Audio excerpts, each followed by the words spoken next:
जो मालदीव्स अब तक चीन के इशारे पर भारत विरोधी बातें कर रहा था, आज भारत के प्रधानमंत्री नरेंद्र मोदी के आगे नतमस्तक हो गया।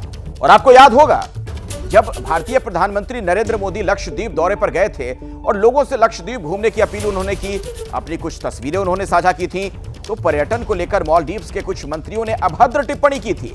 लेकिन आज भारत के दौरे पर मालदीव्स के राष्ट्रपति मुइज्जू भारत के गुणगान करते नजर आए और अपना खास दोस्त भारत को बता रहे हैं। आपको बता दें, मुइज्जू भारत के दौरे पर हैं और उन्होंने जो बातें कही, मालदीव्स के राष्ट्रपति मुइज्जू ने पीएम मोदी को न्योता दिया है कि आप भी हमारे मुल्क में आइए, हमारे देश में आइए। मालदीव्स यात्रा का न्योता दिया गया है। भारत और मालदीव्स के बीच कई अहम करार हुए हैं। मुद्रा की अदला बदली का समझौता भी हुआ है। मालदीव्स में रुपे कार्ड जारी, यूपीआई को लेकर फैसला जल्द। इसके अलावा हनी माधु इंटरनेशनल एयरपोर्ट के रनवे का उद्घाटन भी प्रधानमंत्री मोदी ने किया। भ्रष्टाचार रोकने के लिए भी दोनों देशों में समझौता। भारत की सीबीएल मालदीव्स के एंटी करप्शन आयोग के बीच एमओयू। तो कई अहम समझौते हुए हैं जो कि सामरिक लिहाज से भी महत्वपूर्ण है, आर्थिक तौर पर भी बहुत ही अहम। इसके अलावा भारत के प्रधानमंत्री को वहां आने का न्योता भी दिया गया है कि आप भी हमारे देश में आइए। तो रिश्तों में अब देख रहे हैं आप किस तरीके की नरमी देखने को मिल रही है। राष्ट्रपति मुइज्जू की तरफ से जो बातें कही गई वो भी हमने आपको बताया। आइए इसी खबर पर बातचीत करते हैं। हमारे साथ इस वक्त हमारी पॉलिटिकल एडिटर मेघा प्रसाद मौजूद हैं और हमारे साथ हमारे और भी सहयोगी जुड़ेंगे। विशाल भी हमारे साथ हैं, उनके पास भी हम आपको लिए चलेंगे। लेकिन मेघा, पहला सवाल आप ही से है कि आखिर ऐसा क्या हुआ कि कल तक चीन की भाषा बोलने वाले मालदीव्स के राष्ट्रपति या भारत से दोस्ती के लिए बेचैन नजर आ रहे हैं? जी अखिलेश, ये बताना बहुत ज़रूरी है इस वक्त कि आज जब राष्ट्रपति मुइज्जू यहाँ बायलैटरल के लिए आए हुए हैं, प्रधानमंत्री के साथ उनकी ये बायलैटरल मीटिंग हुई है, इतने अलग अलग समझौते पर बातचीत हुई है। हमें भूलना नहीं चाहिए कि बस एक साल पहले नज़ारा कुछ और ही था। उस वक्त जिनको प्रेसिडेंट मुइज्जू को, राष्ट्रपति मुइज्जू को चाइना से बहुत करीबी बताया जाता है और उन्होंने पिछले साल अपने पूरे तेवर दिखाए थे। और जब मैं कहती हूँ पूरे तेवर दिखाए थे, इन्होंने, आपको याद होगा जब ये प्रेसिडेंट के लिए लड़ रहे थे, राष्ट्रपति की रेस में थे, उस वक्त इन्होंने एक कैंपेन चलाया था, आउट इंडिया कैंपेन। इनकी पूरी कैंपेन इसी बात पर आधारित थी कि भारत को कैसे मालदीव से बाहर करना चाहिए। और जब ये प्रेसिडेंट बने थे, मुझे याद है इनकी पहली रिक्वेस्ट थी भारत से कि अपने सैन्य बल जो यहाँ पर रखे हुए हैं आइलैंड में, उसको हटाया जाए। तो इन्होंने परेशान बहुत किया था भारत को, बहुत कटुता थी उस वक्त भारत और मालदीव्स के बीच में। जयशंकर जी को बीच में आकर सिचुएशन को ठीक करने की कोशिश भी करनी पड़ी थी पिछले साल।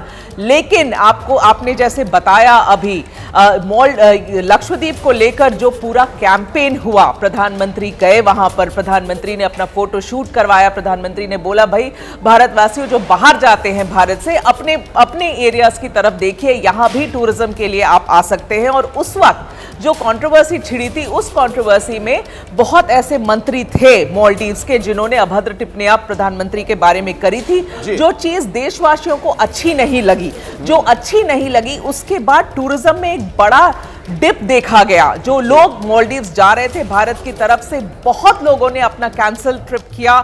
मेक माई ट्रिप जैसे अलग अलग पोर्टल्स ने इस बात की रिपोर्टिंग करी कि कितना नुकसान हुआ है। मेघा, इस पर आगे भी हम बातचीत करेंगे, लेकिन आज जो बैठक हुई, जो बायलैटरल टॉक्स हुई हैं, उसमें किन करारों पर हस्ताक्षर हुए, क्या कुछ भारत के लिहाज से हासिल नजर आ रहा है, वो जान लेते हैं विशाल से। विशाल,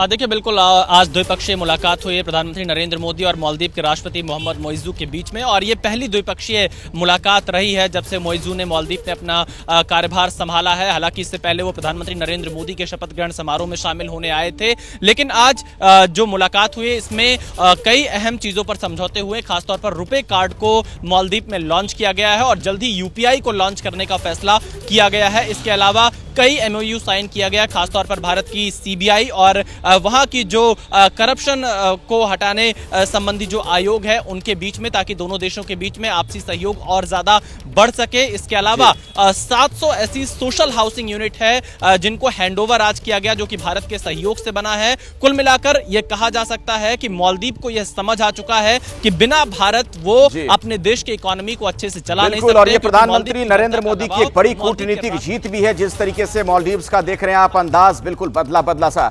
विशाल, बहुत बहुत धन्यवाद आपका। मेघा प्रसाद भी हमारे साथ न्यूज रूम से मौजूद थी, शुक्रिया आपका भी इस पूरी जानकारी के लिए। और अब अगली खबर, बिहार में डिप्टी सीएम के बंगले पर सियासत गर्मा गई है। दरअसल कल ही नेता प्रतिपक्ष और पूर्व डिप्टी सीएम तेजस्वी यादव 5 देश रत्न मार्ग स्थित डिप्टी सीएम का बंगला खाली कर चुके थे, जिसके साथ ही नया विवाद खड़ा हो गया।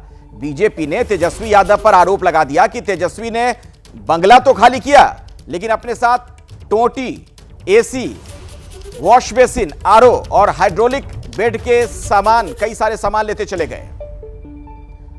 डिप्टी सीएम रहते हुए जो बंगला तेजस्वी को मिला था, वो बंगला उप मुख्यमंत्री सम्राट चौधरी को आवंटित हुआ और सम्राट चौधरी 10 अक्टूबर को बंगले में गृह प्रवेश करेंगे। लेकिन आप देखिए क्या क्या चीजें गायब मिली हैं। गमले तक गायब हैं, सोफा, गमला, लाइट, वाटर कूलर।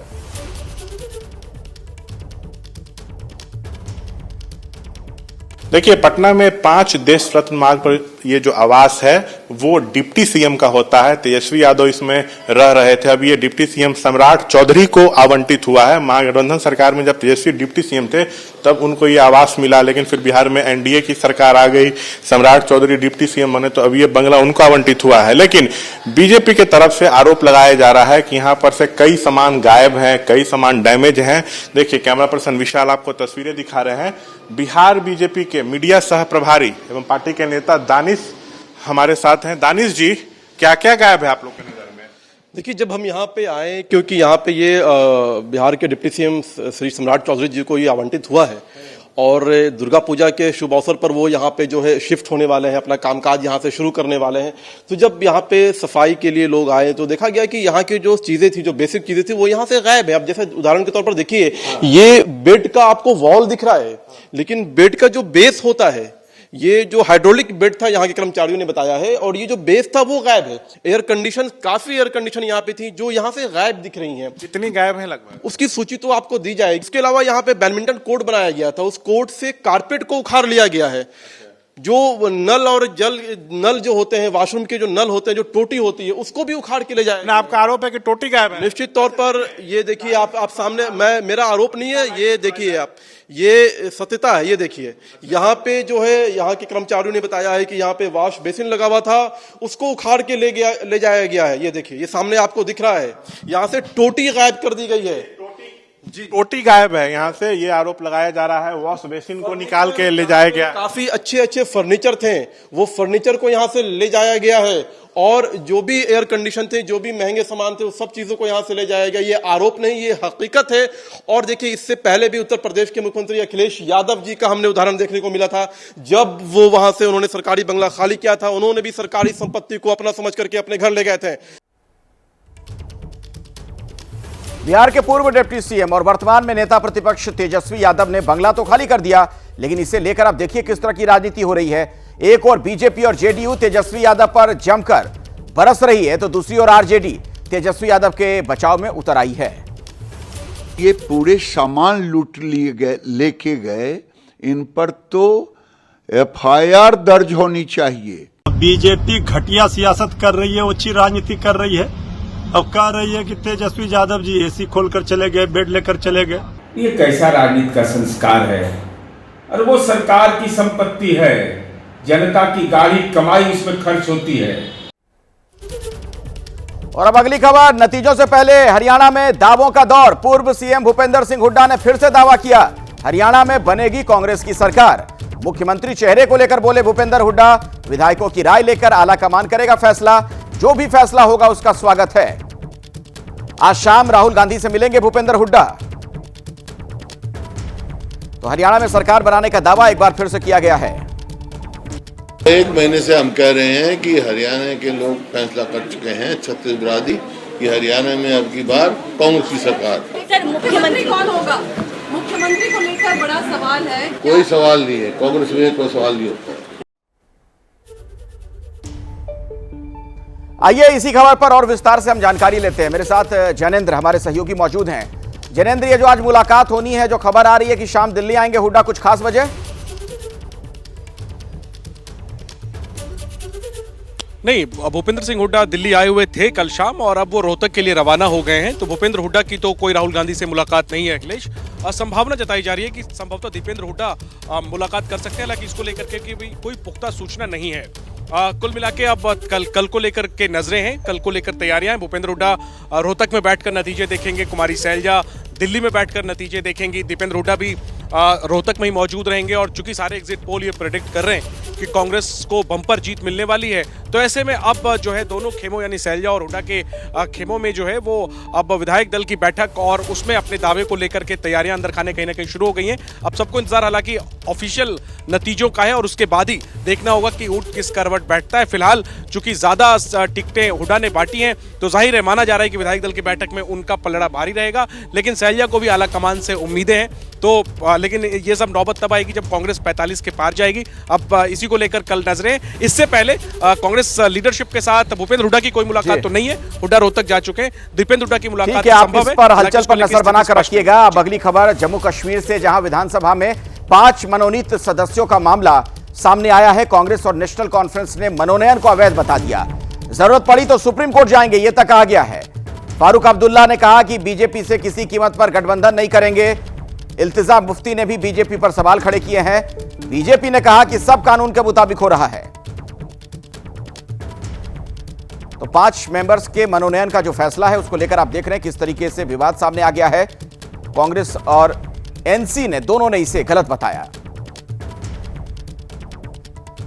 गवर्नर साहब जो हैं, लेफ्टिनेंट गवर्नर साहब, उनको इससे दूर रहना चाहिए। हम बीजेपी के साथ जाने के लिए तैयार नहीं है। जो जाएगा उसका हशर वो होगा, मैं बयान नहीं कर सकता। नॉमिनेटेड एमएलएस का निर्णय होगा और वो जब होगा वो कानून के मुताबिक होगा, उसमें पूरी कानूनी प्रक्रियाओं को फॉलो करते हुए होगा। यहाँ पे बिल्कुल ही अजीब सी सिचुएशन यहाँ पे इनने क्रिएट कर दी है कि वो एलजी उनको नॉमिनेट करेगा। हमें उसमें भी कोई एतराज नहीं है कि अगर एलजी ने ही उनको नॉमिनेट करना है, but it should have been on the aid and advice of the government, जो गवर्नमेंट अभी बनी ही नहीं। संविधान ने, स्टेट रीऑर्गेनाइजेशन एक्ट ने जो चीजें तय की हैं वो होनी निश्चित है।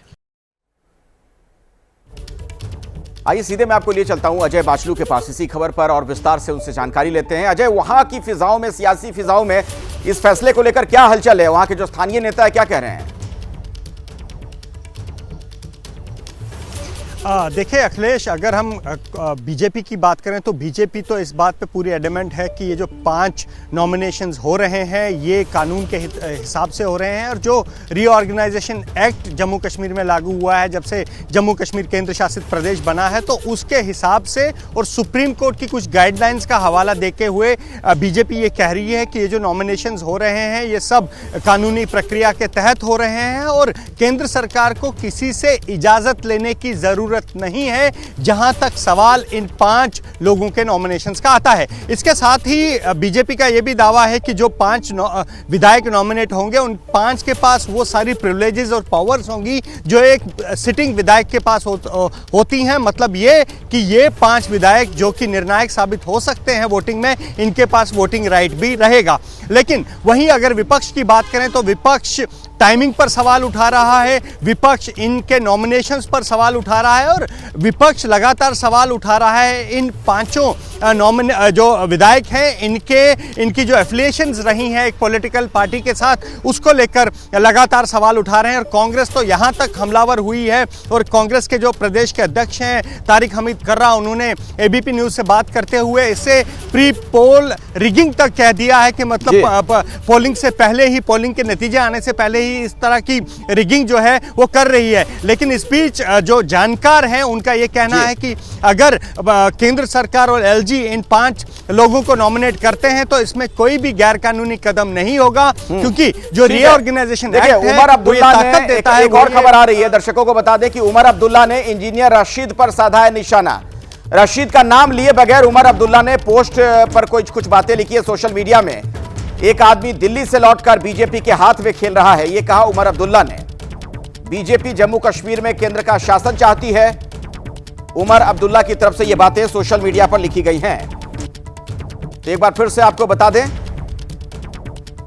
इंजीनियर रशीद पर उन्होंने निशाना साधा है। हमारे साथ आशीष कुमार सिंह हमारे वरिष्ठ सहयोगी न्यूज रूम से मौजूद हैं। आशीष, इसका मतलब समझा जा सकता है उमर अगर अभी रशीद इंजीनियर पे हमलावर हैं, क्यों है, इसका क्या मतलब है, ये समझा जा सकता है? देखिए, पॉलिटिकल डर है कि कहीं ऐसा ना हो कि इंजीनियर रशीद इतने नंबर ऑफ सीट्स जिताने में कामयाब हो जाएं कि वो बीजेपी का समर्थन करें और बीजेपी सरकार बनाने में कामयाब हो पाएं। पॉलिटिकली एक्सपोज करने की कोशिश कर रहे हैं। और मैं आपको ये बता दूं कि ये उस रिपोर्ट का हवाला दे रहे हैं जब उमर अब्दुल्ला, जो आपने ट्वीट दिखाया अखिलेश, उसमें वो कहते हैं the man goes to Delhi for 24 hours and come back to play straight in the hands of BJP. ये स्टोरी 2 दिन पहले एबीपी न्यूज ने सबसे पहले अपने दर्शकों को दिखाया था कि चुपचाप इंजीनियर रशीद दिल्ली आए थे 24 घंटे यहां पर। जाने उनकी किन लोगों से मुलाकात हुई, इसको लेकर के बहुत स्पेकुलेशंस थी कि कहीं यहां आकर के बीजेपी लीडरशिप से उन्होंने मुलाकात तो नहीं की थी।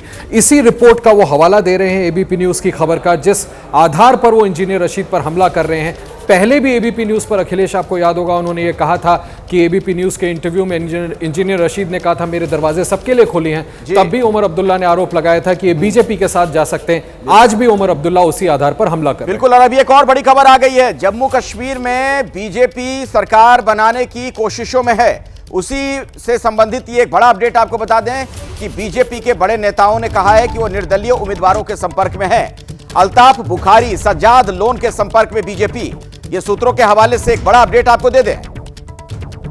नीरज पांडे हमारे साथ फोन लाइन पर इस वक्त मौजूद है। नीरज, अभी तो नतीजे आए नहीं हैं, ये जो कोशिशें हैं इसका क्या मतलब निकाला जाए? देखिए, आज भारतीय जनता पार्टी की जम्मू में एक बैठक हो रही है और माना जा रहा है कि भारतीय जनता पार्टी, चूंकि जो एग्जिट पोल के नतीजे हैं अगर उन पर उनको सही माना जाए तो भाजपा का मानना है कि जम्मू क्षेत्र से उसको 29 से 32 सीटें मिल सकती हैं। इसके अलावा और भी सीटें मिल सकती हैं। 5 उनके नॉमिनेट एमएलए होंगे जो एलजी नॉमिनेट करेंगे, उनका भी समर्थन बीजेपी को मिल सकता है। बीजेपी का मानना है कि उनको 14 से 17 विधायकों का समर्थन जुटाना पड़ सकता है और उसी कवायद में भारतीय जनता पार्टी जुड़ गई है। भाजपा का मानना है कि पूरे राज्य से करीब 7 से 8 विधायक होंगे जो निर्दलीय जीत कर आएंगे। इसके अलावा अल्ताफ बुखारी और सज्जाद लोन की पार्टी से भी करीब 5 से 7 विधायक जीत कर आ सकते हैं। अगर इन सबको मिला लेंगे तो उनकी सरकार बन सकती है जम्मू और कश्मीर में। और इसी कवायद में भारतीय जनता पार्टी का एक बिल्कुल, तो नतीजों का कल इंतजार रहेगा। एबीपी न्यूज पर हमारे तमाम दर्शक सबसे तेज नतीजे कल सुबह 6 बजे से देखने वाले हैं। ईडी की कार्रवाई पर बीजेपी पर बरसे अरविंद केजरीवाल। संजीव अरोड़ा के घर छापे को राजनीति से प्रेरित बताया। निर्दोष लोगों को जेल में डालने का काम हो रहा है, यह कहा अरविंद केजरीवाल ने। आम आदमी पार्टी को खत्म करने की साजिश है, हमारे साथ भगवान है। केजरीवाल ने यह बात कही कि हमें किसी से किसी बात का कोई डर नहीं। तो आम आदमी पार्टी को खत्म करने की साजिश। आज संजीव अरोड़ा के ऊपर ईडी की रेड कर दी, तो ये कोई भ्रष्टाचार के खिलाफ जांच थोड़ी चल रही है।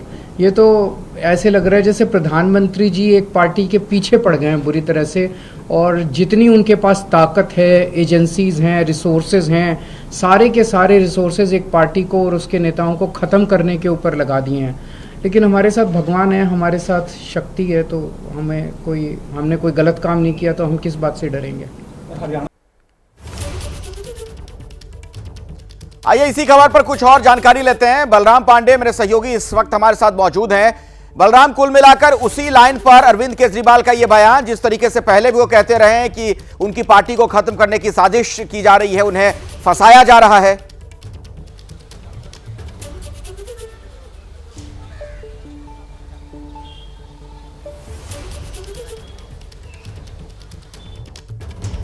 शायद मेरी आवाज उन तक नहीं जा पा रही है, तो अभी की बड़ी खबर एक बार फिर से आपको बता दें। अरविंद केजरीवाल ने कहा कि निर्दोष लोगों को जेल में डालने का खेल चल रहा है, आम आदमी पार्टी को खत्म करने की साजिश है, हमारे साथ भगवान है। तो जो छापे पड़ रहे हैं उसको लेकर अरविंद केजरीवाल का जो बयान सामने आया है, पहले भी जिस तरह की बात वो कहते रहे हैं कि उन्हें उनकी पार्टी के लोगों को फंसाया जा रहा है, उनकी पार्टी को खत्म करने की ये साजिश है। तो संजीव अरोड़ा के घर पर जो छापा मारा गया उसको लेकर भी उनका यही कहना कि राजनीति से प्रेरित है, जानबूझकर यह किया जा रहा है। मिडिल ईस्ट में युद्ध की चिंगारी भड़के आज पूरा 1 साल हो गया। ठीक 1 साल पहले आज ही के दिन यानी 7 अक्टूबर को इजराइल पर हमास ने हमला बोला था और इजराइल ने उसका बदला लेना शुरू किया, जिसके बाद बारूदी बवंडर इजराइल और गाजा से निकलकर लगभग पूरे मिडिल ईस्ट में फैल चुका है। इस सब की शुरुआत पिछले साल 7 अक्टूबर को हुई थी, जब हमास ने इजराइल पर हमला बोला था। उस हमले में करीब 1200 लोग मारे गए थे, जिनमें ज्यादातर इजरायली थे, और करीब 250 लोगों को हमास के लड़ाकों ने बंधक बना लिया था। गाजा पट्टी ले गए थे और फिर शुरू हुई इजराइल की जवाबी कार्रवाई यानी ऑपरेशन बदला। गाजा लेबनान में इजरायली ऑपरेशन पर बड़ा बयान। इजराइल के पूर्व राष्ट्रीय सुरक्षा परिषद प्रमुख ने कहा कि गाजा लेबनान में पूर्ण विजय संभव नहीं। जियोरा आइलैंड हमास हिजबुल्लाह सरेंडर नहीं करेंगे। जियोरा आइलैंड 2 मोर्चों पर युद्ध इजराइल के हित में नहीं। सियासी समाधान के रास्ते खोलना ही बुद्धिमानी होगी। तो यह बयान सामने आया है, यानी हमास हिजबुल्लाह सरेंडर नहीं करेंगे। और आइए सीधे मैं आपको युद्ध क्षेत्र लिए चलता हूं। मेरे साथ मेरे सहयोगी जगविंदर पटियाल मौजूद हैं। पिछले काफी दिनों से आप उनकी लगातार ग्राउंड जीरो से रिपोर्ट्स देख रहे हैं। जगविंदर, अब क्या हालात उस पूरे इलाके में है? क्या स्थिति नजर आ रही है? क्या कुछ और देखा आपने? देखिए, सबसे पहली बात तो यह अखिलेश के हालात यहाँ अच्छे नहीं हैं। इजराइल के एयर स्ट्राइक्स इतने ज़्यादा बढ़ गए हैं कि अस्पतालों में लगातार घायलों की और लाशों की संख्या बढ़ती जा रही है। दूसरा, ये देश पिछले 5 साल से पहले ही बैंकरप्सी का जो दंश झेल रहा था। यहाँ पर पहले से ही पैसे की कमी थी, आर्थिक स्थिति ठीक नहीं थी, लेकिन बावजूद उसके जिस तरह से इजराइल ने अब दाहिए और साउथ लेबनान में हमले तेज किए हैं, जो शया बहुल इलाके हैं, वहाँ से बहुत सारे लोग पलायन करके या तो बेरूत पहुँच रहे हैं या फिर उनको सीरिया जाना पड़ रहा है। इस देश को पहले ही शरणार्थियों का मुल्क कहा जाता है, और जब आर्थिक स्थिति अच्छी ना हो और ऐसे में युद्ध के मुहाने पर खड़ा हो जाए देश, तो आप अंदाज़ा लगाइए कि ना सिर्फ जितना यहाँ का सोशल इंफ्रास्ट्रक्चर है, बल्कि लोगों का दबाव उस पर बढ़ता जा रहा है। और हिजबुल्लाह जो है, हिजबुल्लाह पर भी ये दबाव बढ़ा है कि उसके गढ़ में दाहिए, जहाँ से पूरी प्लानिंग होती थी और नसरुल्लाह ने जिसे अपना हेडक्वार्टर बना रखा था, वहाँ 10 लाख लोग रहते हैं। उनको यहाँ से छोड़कर अपने घर निकलना पड़ा है। बहुत सारे लोग मैं देखता हूँ कि सड़कों के किनारे सो रहे होते हैं, और हिजबुल्लाह इसलिए उनकी कवरेज या बाकी चीज़ों से रोकता है क्योंकि उसे लगता है कि दुनिया के सामने ये तस्वीर जाएगी तो इजराइल ये दिखाएगा कि कैसे हिजबुल्लाह लड़ाई के चक्कर में आम लोगों का नुकसान कर रहा है, कैसे लोगों को सड़कों पर आना पड़ गया है, कैसे बच्चे जो हैं वो बेघर हो गए हैं। यहाँ जगह जगह बच्चे फूल बेचते हुए दिखते हैं। मैंने एक बच्चे को पूछा तो उसने बताया कि वो साउथ लेबनान से यहाँ आ गया था, काफ़ी दिन हो गए हैं, पैसे नहीं है, इसलिए वो फूल बेच रहा है, और वो कह रहा था कि मुझे जितने भी 1-2 डॉलर आप दे सके वो दे दें। तो इस तरह की कहानियां यहाँ की सड़कों पर जो दिखती हैं, वो भी हिजबुल्लाह पर दबाव है। इजराइल ने जो लड़ाई छेड़ी है वो और उसे पावरफुल और स्ट्रॉन्ग तरीके से लड़ रहा है, और दूसरी तरफ हिजबुल्लाह की जितनी तैयारी थी वो एक तरह से ऐसे लग रहा है कि आसमानी ताकत कमज़ोर होने के कारण वो उन पर भारी पड़ रही है। ड्रोन अटैक्स बहुत ज़्यादा हो रहे हैं। अब तो रात भर में तकरीबन 30 से 35 ड्रोन अटैक बेरूत के आसपास होने लगे हैं, जबकि एक हफ्ता पहले जब मैं यहाँ पहुँचा था तब बड़ी मुश्किल से 3-4 जगह स्ट्राइक किया जाता था। अब ये हमले बड़े हैं। आज मैं सुबह जब उस इलाके में गया तो वहाँ की तस्वीर देखकर ऐसे लग रहा था जैसे मैं गाजा में ही घूम रहा हूँ, जैसे मैं सीरिया में घूम रहा हूँ। तो एक तरह से हिजबुल्लाह पर दबाव है उसके लोगों को कि किस तरह से उसके लोग ये समझ पाएं कि हिजबुल्लाह काम कर रहा है। हाइफा पर अटैक किया ज़रूर है, लेकिन बदले में इजराइल ने उस पर 30 अटैक कर दिए, उनके कमांडर मार दिए गए, उनके परिवारों को मार दिया गया। एक तरफ जहां पर लोगों को लेकर दबाव है हिजबुल्लाह पर, दूसरा लड़ाई लड़नी पड़ रही है, तीसरा उसके गढ़ में जगह जगह स्ट्राइक हो रहे हैं, और यहाँ खतरा बहुत ज्यादा हो गया। जिस तरीके का खतरा है जगविंदर, जिस तरीके से वहां पर गोले बारूद बरस रहे हैं, आप भी बहुत ज्यादा अपना ख्याल रखिए, एहतियात बरतते हुए ये खबरें हम तक पहुंचाते रहिएगा। फिलहाल बहुत बहुत शुक्रिया जुड़ने के लिए। जैसे ही घड़ी का काटा दोपहर 2:30 पे आए, बबीता जी का दिल सास बहू साजिश के लिए मचल जाए। और ये है इनकी बहू, पूरे दिन ऑफिस की टेंशन हो जाए गॉन जब ये करें अपना फेवरेट शो फ्री टाइम पे ऑन। इनकी तरह आप भी देखिए अपना फेवरेट शो अपने टाइम पर, और डाउनलोड कीजिए एबीपी लाइव ऐप अपने स्मार्ट टीवी पर।